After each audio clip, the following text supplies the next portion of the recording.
એની શરૂઆત એ રમતને બંધ કરવાની શરૂઆત આપણે કરવી પડશે.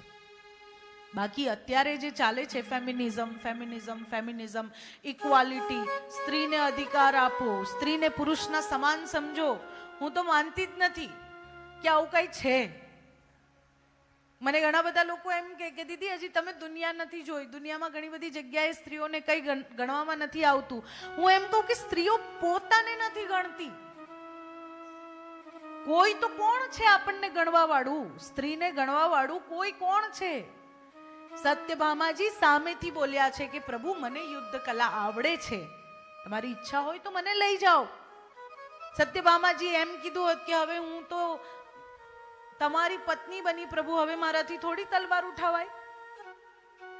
તો પ્રભુ સત્યભામાજીને ના લઈ જા. શિવ અર્ધનારીશ્વર થયા છે તો અમુક જગ્યાએ શિવ ઝૂક્યા પણ છે. મહાકાલીનું સ્વરૂપ જ્યારે આદ્યશક્તિ ધારણ કરે તો શિવને નમી જવું પડે. તો એવું જ શિવ જ્યારે ક્રોધી થાય ત્યારે શક્તિને નમી જવું પડે.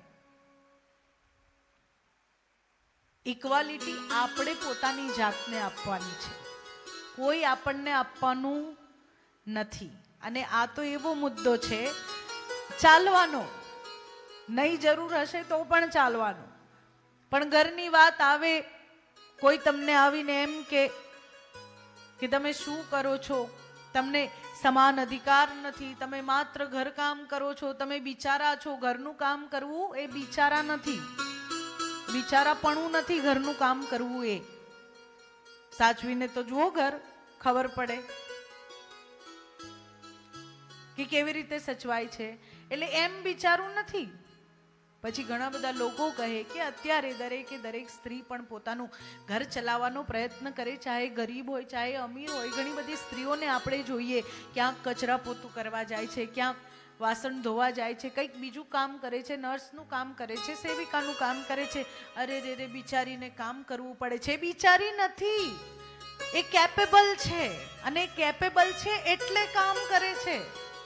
એટલે એને મહેરબાની કરીને બિચારી ના બનાવી દેશો.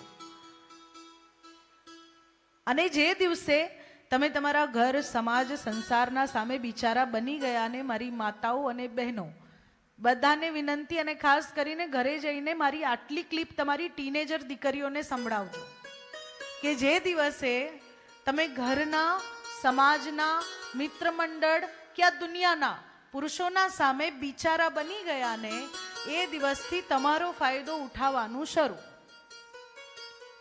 પછી એ મેન્ટલી પણ તમારો ફાયદો ઉઠાવશે અને ફિઝિકલી પણ તમારો ફાયદો ઉઠાવશે. એટલે જે અત્યારે જે ટ્રેન્ડ ચાલ્યો છે ને કે નાની નાની દીકરીઓ છે એમ કે અમે અમારા ભવિષ્યનું વિચારવા માટે અત્યારથી છોકરો શોધીએ, ભણવાનું તો રે એક બાજુ અને રખડવા જતું રહેવાનું, ને કોફી પીવા જતું રહેવાનું, ને ચા પીવા. બેન ભણી લે, તું ભણીશ તો તું જે છોકરા પર હાથ મૂકીશ ને એ છોકરો તારો થશે.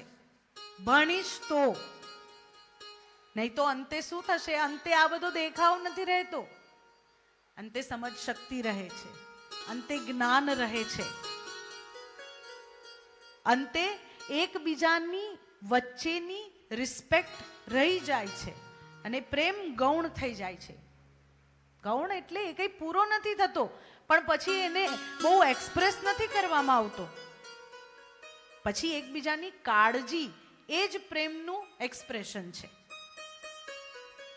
એટલે જે અત્યારે નવું સારું લાગે, પોતાની દીકરીઓના મિત્ર બનો અને પોતાની દીકરીઓને ખોટા માર્ગે જતા રોકો.